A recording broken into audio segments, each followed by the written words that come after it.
we need to sort of think about and go back to the authority of the Prophet Muhammad, of course, who is recognized by all Muslims. You know, the unity point for all Muslims is the beloved Prophet.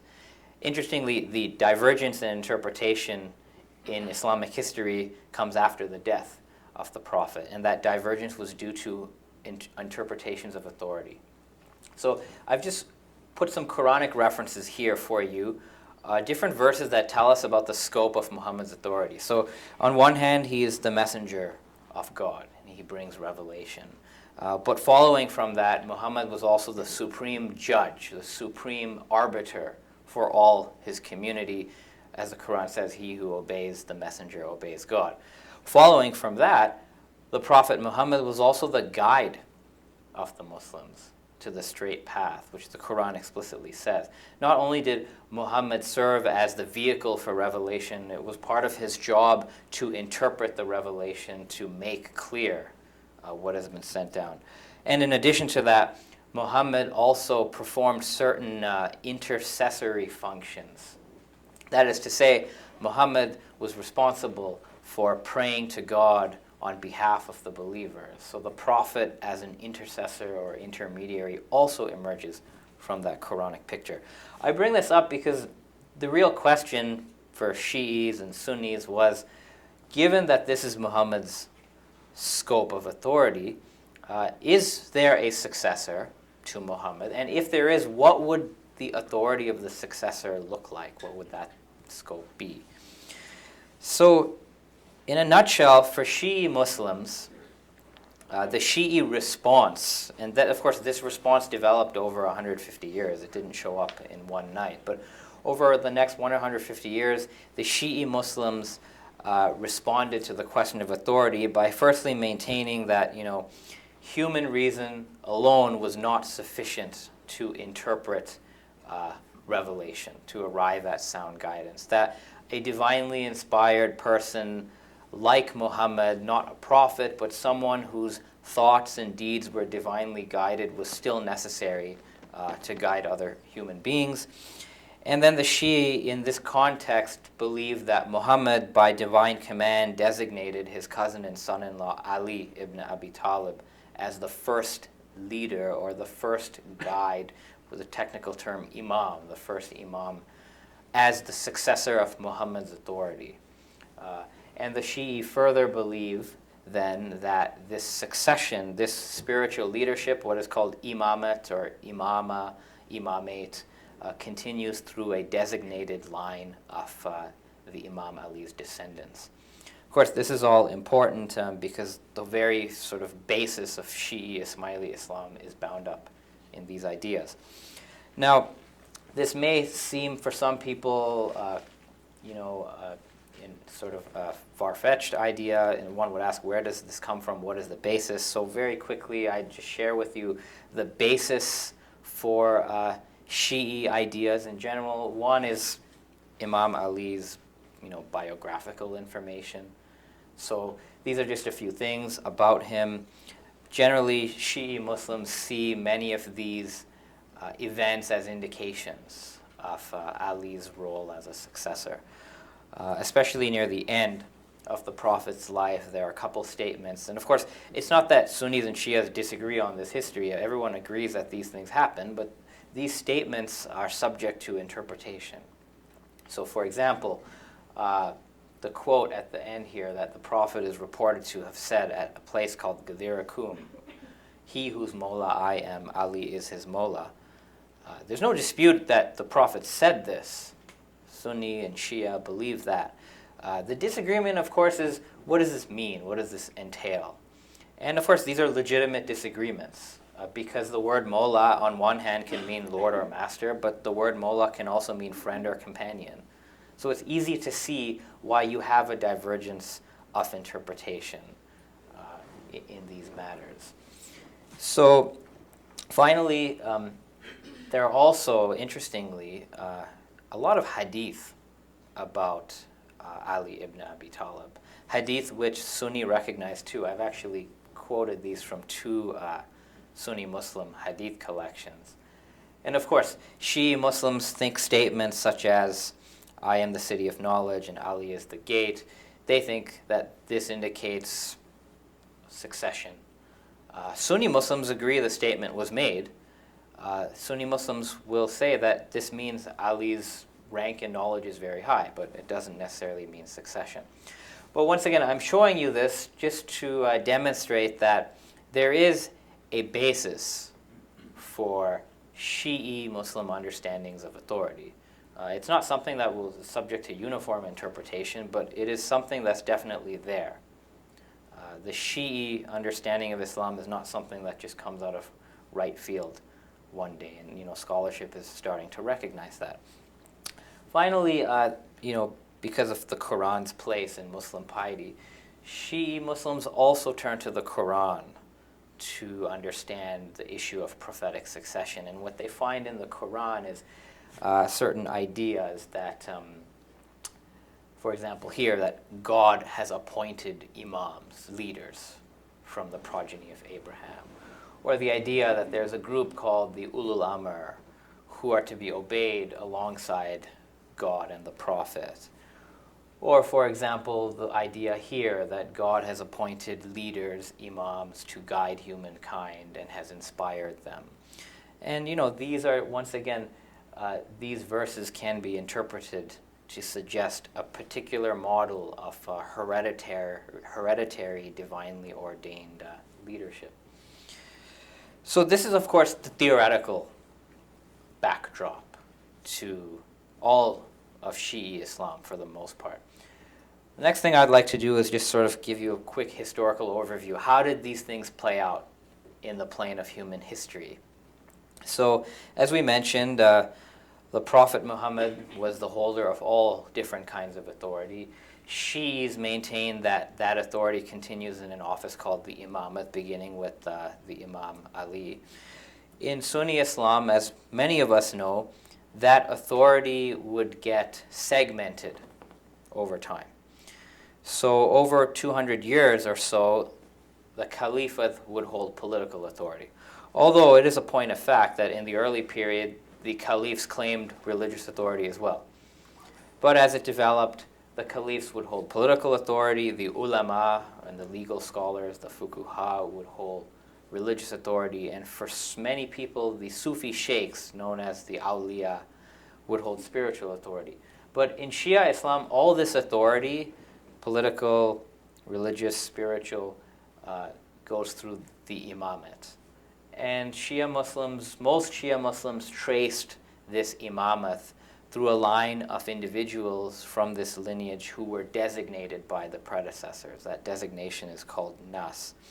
So what happened is that Shia Muslims would eventually divide themselves because different sons of an imam would claim authority. So after the death of the fifth imam, Ja'far as-Sadiq, the Shia community at that time split into two because one group of Imam Ja'far's followers recognized his son Ismail as the imam, as the spiritual guide after him. Another group recognized another son of his, Musa Kazim. So the group that recognized Musa Kazim, they went on to follow several more imams, and the 12th imam of the lineage of Musa Kazim disappeared in the 9th century. And that group believes that this imam who disappeared has gone into a sort of occultation and that he will return at the Day of Judgment as the Mahdi, as a sort of messiah. So that group later is called the Twelvers, the Ithna Ashari. And usually the term Shia gets used for them. But technically, there are at least two Imami Shia groups. The other group, which followed Ismail, is known as the Ismailis. And that's how it connects to today. So during the same time, the Ismaili imams, so the descendants of Ismail, to avoid the persecution of the Abbasid caliphs, had to live in concealment, hidden from the public for about 100 years or so. While they did that, they sent out missionaries or da'is throughout the Muslim world to teach and preach the Ismaili interpretation of Islam. And this culminated in the beginning of the 10th century, where the 11th Imam of the Ismaili line, Abdullah al-Mahdi, established and founded the Fatimid Caliphate. And that's significant because the Fatimid Caliphate is the first time that a Shi'i dynasty of descendants of Ali ibn Abi Talib could forward a claim to both political and religious authority. So they became the rival of the Abbasid caliphs.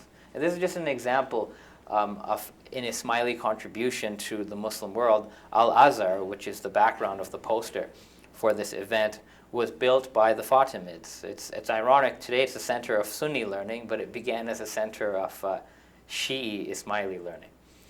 So that line of imamate continued through these Fatimid Imam caliphs. And with the Imam Mustansir Billah, you have another schism, because groups disagree over who the successor to the imamate of Mustansir Billah should be. So one group followed his elder son Nizar, another group followed his younger son Musta'ali. The Musta'ali line continued for 2 generations, and the 21st Imam of the Musta'ali line disappeared. So the Musta'alian Ismailis believe that their line of Imams has gone into a perpetual concealment, but it will reemerge one day in the future. And in that period, the Musta'alian Ismaili lineage of Imams is represented by a chief missionary called the Da'i al-Mutlaq. The Nizari line continued, and it moved from Egypt to Persia. And that lineage continued in direct lineal descent. First, the Nizari Imams and community were in an Nizari Ismaili state in certain parts of Persia, but that state was destroyed by the Mongols in 1256. And the next 500 years, the Nizari Imams and the Nizari Ismailis lived in secrecy, what is called taqiyya. And this taqiyya, of course, is practiced because it was not safe during that time for someone to say, I am a Shi'i, I am an Ismaili. It simply was not safe. And in fact, during this period, the group that we today call Ismailis were not called Ismailis. The group who followed the Nizari Imams refer to themselves as the rightly guided Dawah. It's only in modern times that we're now calling them Ismailis. So the 46th Imam of the Nizari line, he sort of came out of this concealment in Iran or Persia, and he was given the title of Aga Khan. Aga Khan is a secular title, though, but that title, beginning with the 46th Imam, became hereditary. So the 46th Imam is Hassan Ali Shah Aga Khan I. His successor, his son, is Shah Ali Shah Aga Khan II. Then his successor, the 48th Imam, is Imam Sultan Muhammad Shah Aga Khan III. And it is with him that the Ismaili community really came into publicity during the 20th century. And we'll talk a bit more about him later. And finally, the 49th Imam of the Ismailis is Shah Karim al-Husseini Aga Khan IV. For this reason, many people today call the Ismailis Aga Khanis, but that would be an incorrect term since the title Aga Khan is a purely political title. It's not a religious title per se. So after the historical overview, I just thought I'd spend a little bit of time on, okay, given that you have this notion of an imamate amongst the Ismailis, and going forward I'm going to be dealing with the Nizari Ismailis, not the Musta'alian Ismailis, for whom the imams are hidden, are concealed. So what are the functions of the imam? And essentially, the Shi'i belief is that all of the functions of the Prophet Muhammad, which I've sort of listed here, continue in the person of the imam, except the function of revelation. So Muhammad is the last prophet, revelation ends, but the imam continues to be the authority. The imam continues to be the spiritual guide. And most importantly, the imam continues to be the intercessor. So for example, it's very common for Shi'i Muslims all over, for those that where the imam is hidden, they go to different shrines and they ask for the blessings of their imams. This happens in Iran. In fact, the shrine of the Twelver Imam, Imam al-Ridha, who was like the 8th Imam of the Twelvers, is actually gets more visitations than Mecca and Medina for Hajj. In the Ismaili tradition, it's very common for Ismaili murids to seek the blessings of the Imams as well, such as the greeting that you find amongst many Shias today, Ya Ali Madad, which literally means, O Ali, help. And what that is that's an invocation of the role of the Imam as an intermediary between God and the believers. And what we have to realize that that role of intercessor was also played by Muhammad himself. So from now, I'm going to move on, and I'm just going to give you a little bit of a rundown of dimensions or aspects of Ismaili thought. So as you know, every branch of Muslims has a certain worldview. And those worldviews have been articulated by different thinkers, theologians, philosophers. So I'm just going to give you a few snippets of aspects of the worldview that historically the Ismailis had been discussing in their texts. So one aspect is the idea of esotericism. What that means is that the Quran, the cosmos, ritual, law, has deeper layers of meaning than the literal. So the literal meaning, the surface meaning is called zahir, but the deeper meanings are called batin. And this quote from Imam Jafar Sadiq basically says that there's a zahir, an outer meaning, there's a batin, an inner meaning, and there's even a batin, an inner meaning beyond the inner meaning. So you get the idea of different ranks of knowledge. Another major theme, perhaps the foundational doctrine for all Muslims, but particularly the Ismailis, is that of Tawheed. In the Ismaili tradition, Tawheed is understood where the radical transcendence of God above all attributes, names, qualities, concepts is put forth. So for example, you can't even say that God exists, because that would limit God to the realm of existence. That would associate God with existing things. So in this Ismaili discourse of Tawheed, every attribute and its opposite was negated from God, resulting in absolute ineffable transcendence. The inspiration for that, of course, is the teachings of some of these early Imams, like Imam Ali. Another key feature is cosmology. The Ismailis, as well as the other Shi'i, believe that the first being, the first entity that God creates or originates in the process of creation, before material creation, is a spiritual light called the light of Muhammad or the light of Imamat. And it's interesting because later Ismaili thinkers would identify the primordial light that God creates with the universal intellect of Neoplatonic thought. So some forms of Ismaili philosophy have this hierarchical understanding of creation where God originates the universal intellect, which is the light of Muhammad or the light of the Imam. The universal intellect emanates the universal soul, and the universal soul creates the material creation, the world of nature. Once again, I'm just trying to give people a glimpse of what this worldview is about. So moving forward then, a couple of other things. The notion of spirituality. We find the idea in Ismaili thought that the human soul is an immaterial substance that is eternal. That the purpose of human life on earth is to perfect the human rational soul. And the perfection of the rational soul comes through knowledge. That, of course, leads to the notion of faith, intellect, and knowledge.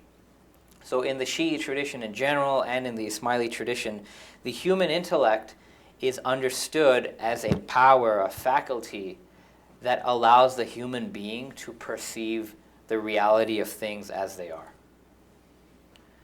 So in that sense, faith and intellect are not contradictory, but rather intellect is to be used to understand faith better. And the role of the Imam is to not contradict the human intellect, but to complement the human intellect.